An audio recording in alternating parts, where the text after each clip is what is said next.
sư một nhóm chơi thì bây giờ chỉ dùng sư để sư tự một lúc đi là vậy nếu mà lúc sáng mà họ đi họ tấm mình vào nhưng nó trôi bây giờ chơi đi nhưng nó trôi bây giờ sư đi đâu tu sư mà lấy hàng nó bây giờ sư gió có một nhóm chơi mà số một nhóm nên để trả luôn dữ dội because you have overstayed your welcome mà một nhóm thổ lộ trình nhiều cái sự gì thì bây giờ sự gì kia một lúc này đó là lấy xem là hàng nào接下来你家是什么一千不三的是吗？那里工厂都都谈嘛，那这个鸟产的这个80多%的，这好的比没得么的。那就那你们都还没生钱是吗？好老没的呢，收了早收完的好路的，收市场很，但是嘛收完了你凭没老也打狗收，到了那么每次。biết tờ trả siêu đâu nó siêu là biết không sao là theo ý mà nó tối giải kế nhớ đầu thì mà nhớ bên lúc chân một sao bên nhưng mà thì ông lên đó giá ta là một giờ bây giờ siêu này nó bên nhau chỉ tồn để giờ đi cái gì là mỗi xe mà chỉ bên nhau bên được kia lo nó thế giờ đi cái siêu họ được cứ tăng một lên đó là bây giờ chỉ cho những chỉ trong xe đi siêu市场保利价了说被变成优siêu的sư cho xem bộ đi cha là trong đi biết thêm bỏ để sư tuân chùa như vậy chạy chứ còn nói ít không biết dùng bây giờ sư tự thế này nữa này biết được chỉ dùng sự tự là cho nên thấy luôn thấy yên mua cho nên luôn thấy yên mua chứ mà average như biết được chỉ dùng giờ vì cái biết không được cái bộ đi cha ta biết luôn là lúc sau đâu tụi biết con sao đi là đó cho chỉ cho phải chỉnh dự biết đi phải chỉnh dự biết đi nếu tôi sáng sao nào nếu nó sao biết làm sao cho nó biết lúc trước này bộ chùa họ xứ phải nhân nhau kia là đó này ta này à có thế này đó cho nên sáng thì hey sao tiếp biết được lòng này biết được lòng có sao trong nó không gì đấy dễ bị cái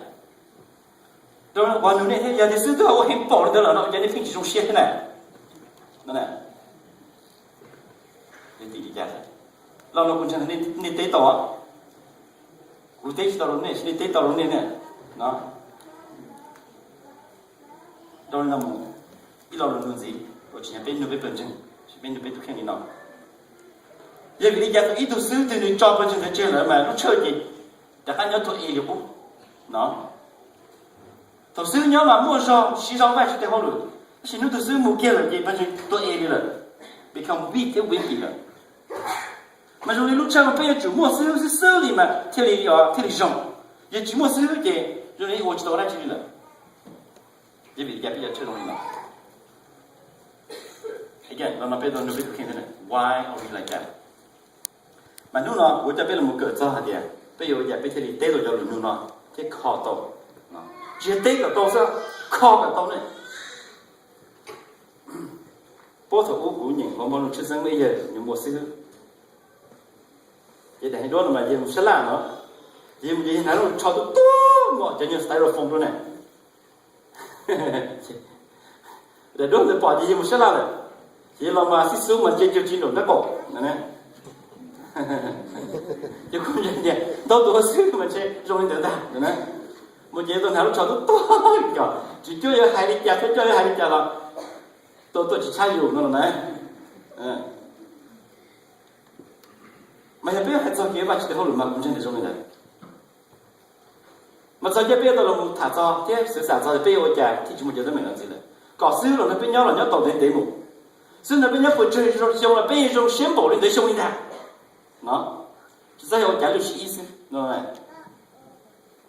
sao chạy được ý sinh mà lúc nào giờ biết là một sai cho thì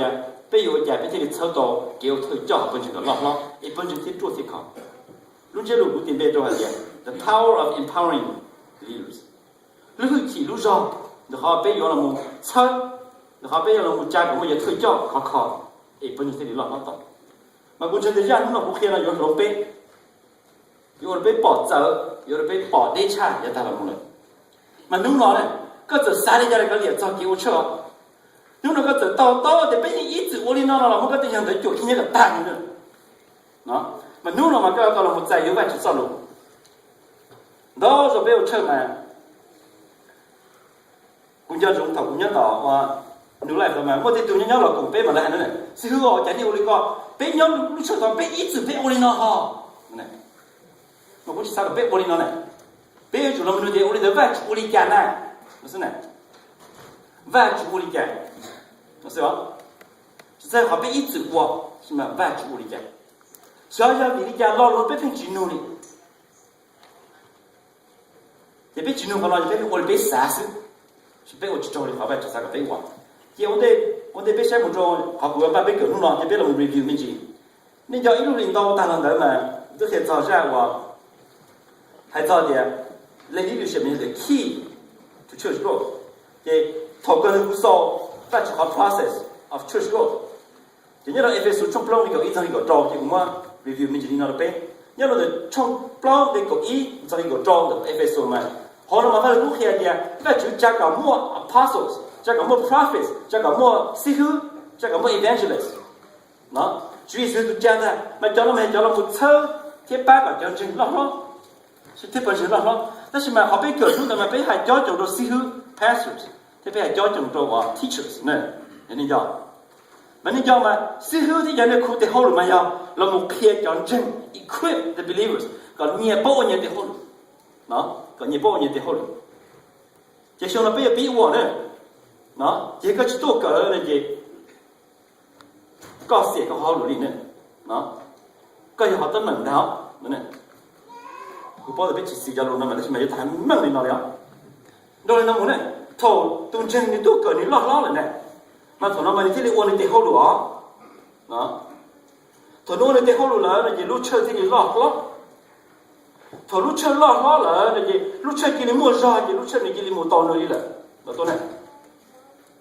sai to này giờ xưa là một chắc hay chỉ chúa em nhiều bao nhiêu thì hậu lúa nhiều nhiêu thì hậu lúa đi về chỉ có xưa cho khi là gì thằng đó giờ xưa chỉ nhớ là lúc chơi nhiều mua ra đi là này cái tháo mà chỉ cái sai chỉ chúa cho chân mua to đi là này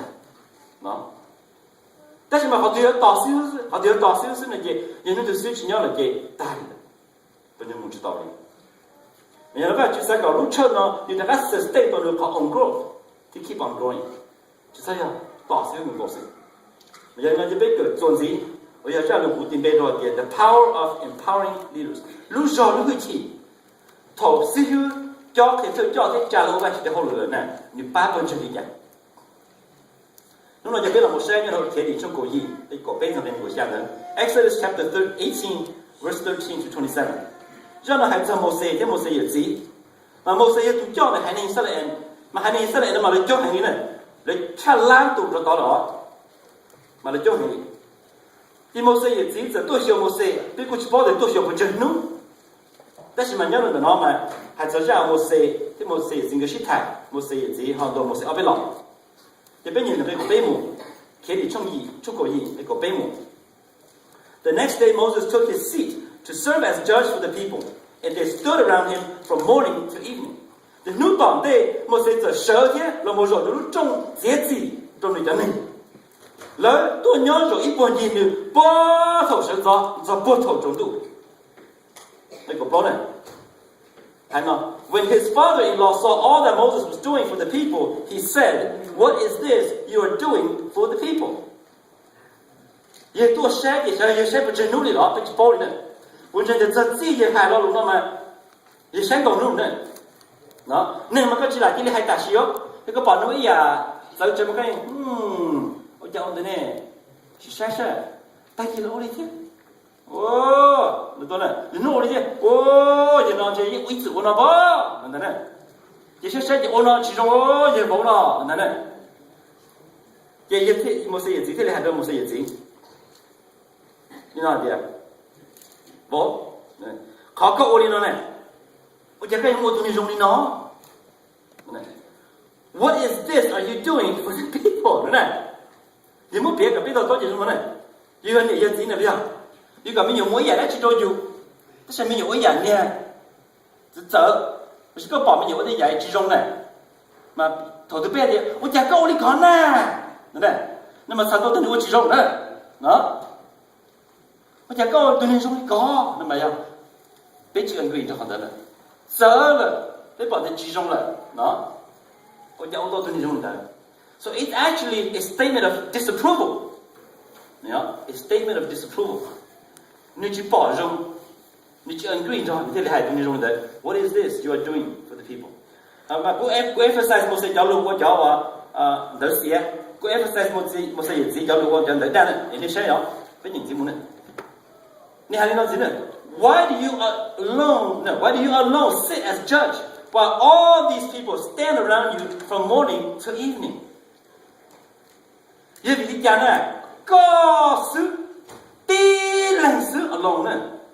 tôi tự chỉ đâu lớn này. Ấy cho nên nói chống bỏ đi nói cả lan tù xe tôi rồi nhảy buồn gì còn này tỏ có thể chỉ đâu lớn này. Lâu mà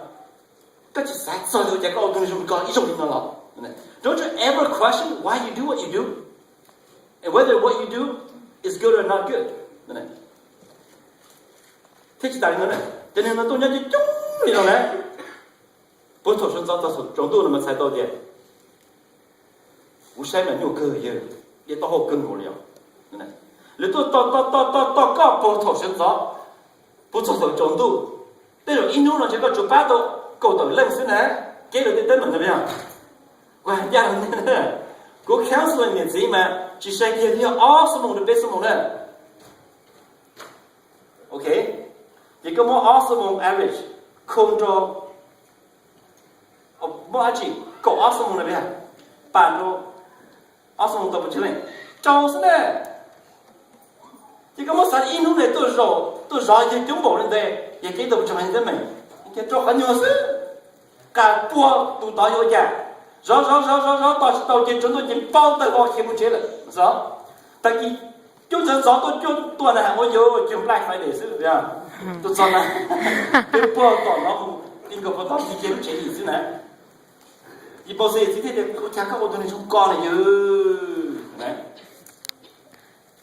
Một sự thế nữa này, một sự thế khó tí xưa. Moses answered him, tôi thấy của chị này, because the people come to me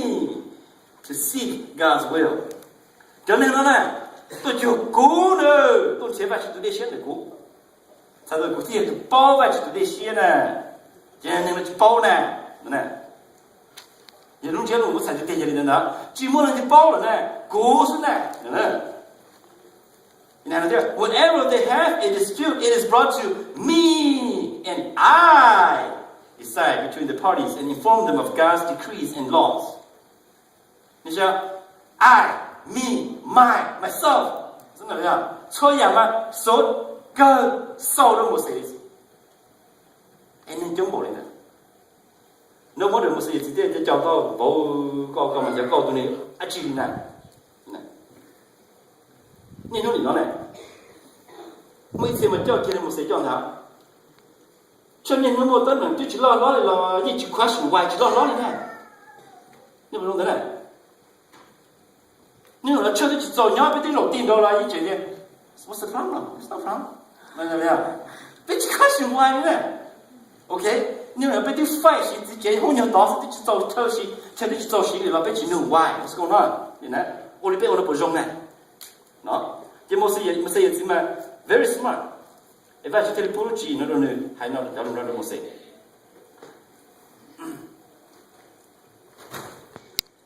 Một sự gì họ tên gì nó này.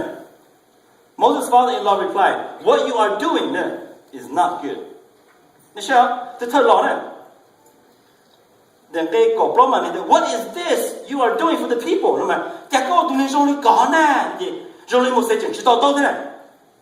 Từ giờ lo lụa disapprove này chuyện gì? Cố mà